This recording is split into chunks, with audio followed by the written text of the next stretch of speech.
Salam alaykoum wa rahmatullahi wa barakatuh. Chers frères et sœurs en islam, aujourd'hui, nous allons explorer un sujet d'une importance capitale pour tout croyant. Comment se rapprocher d'Allah et devenir l'un de ses bien-aimés. L'objectif de notre vie sur cette terre est d'adorer Allah et de chercher à nous rapprocher de lui. Mais comment pouvons-nous atteindre ce noble objectif? Quels sont les moyens pour renforcer notre lien avec notre Créateur? Imagine un instant, vivre dans ce monde tout en étant protégé par Allah, ressentir une proximité intime avec le Créateur, et marcher sur un chemin illuminé par sa guidance. Existerait-il une station plus noble que celle d'être un wali d'Allah, l'un de ses proches amis? Contrairement à ce que beaucoup pourraient penser, les awliya d'Allah ne sont pas des personnes extraordinaires reconnues par les foules. Ce sont des gens simples, humbles, discrets, mais remplis de foi et de lumière. Parfois même, ils ne réalisent pas eux-mêmes leur statut. Mais alors, comment atteindre cet honneur? Ce voyage vers la proximité divine repose sur 3 étapes fondamentales, ou 3 clés, qui nous ouvrent les portes de la compagnie des amis d'Allah. Prenons le temps de les explorer profondément. Première étape, s'attacher aux obligations religieuses. La première clé pour devenir un proche d'Allah est de prioriser les actes obligatoires. Ces obligations constituent le socle de notre relation avec Allah, le fondement de notre foi. Allah, dans un hadith Qudsi, a dit « Mon serviteur ne se rapproche pas de moi par quelque chose de plus aimé de moi que ce que je lui ai imposé. » À travers ces paroles, nous comprenons que les actes obligatoires comme la prière, le jeûne et le respect des droits d'Allah et des créatures sont la première étape vers cette proximité. Développons ces points essentiels. La prière. L'air de l'âme. La prière est bien plus qu'une simple obligation. Elle est le souffle de l'âme, un rendez-vous quotidien avec Allah. Imagine un être humain qui suffoque, privé d'air.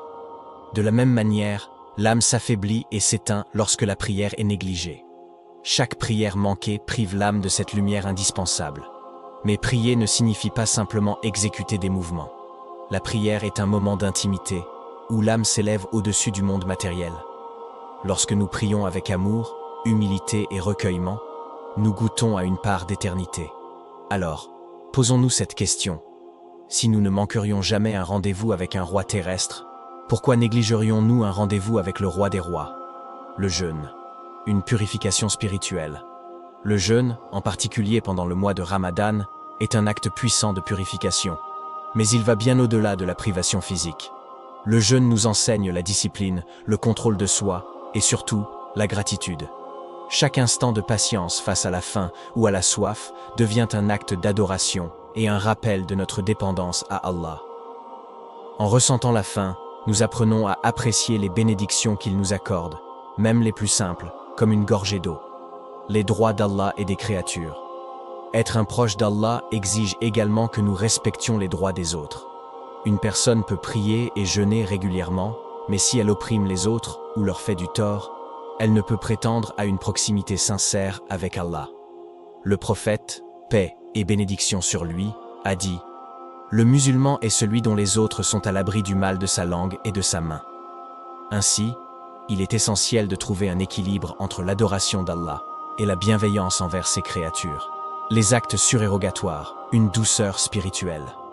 Une fois que l'on s'attache fermement aux obligations, une transformation subtile mais puissante se produit. Le cœur commence à désirer davantage. Les prières surérogatoires, le jeûne en dehors du Ramadan, ou encore l'aumône volontaire deviennent des plaisirs spirituels. C'est alors qu'Allah aime son serviteur, le protège et lui accorde sa guidance. Deuxième étape. Le retour sincère vers Allah par le repentir. La deuxième clé est le repentir sincère, ou tauba. Peu importe à quel point une personne peut se sentir éloignée, peu importe l'ampleur de ses péchés, la porte du repentir reste toujours ouverte. Allah aime ceux qui reviennent à lui. Le prophète, paix et bénédiction sur lui, a illustré cette joie divine par une image puissante. Imagine un homme perdu dans un désert brûlant.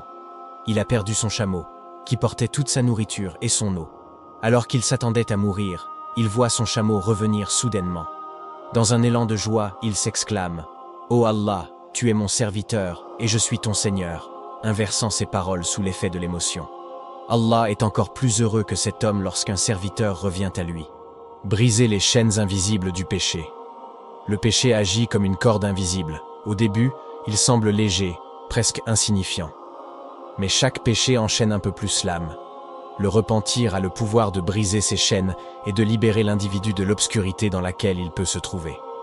Le prophète, paix et bénédiction sur lui, a dit « Celui qui se repent d'un péché est comme s'il n'avait jamais péché ». Le repentir n'efface pas seulement les péchés, il ouvre la voie à de nouvelles bénédictions.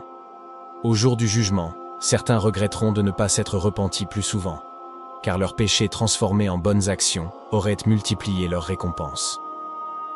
Troisième étape, la patience dans les épreuves. La troisième clé est la patience, ou sabre.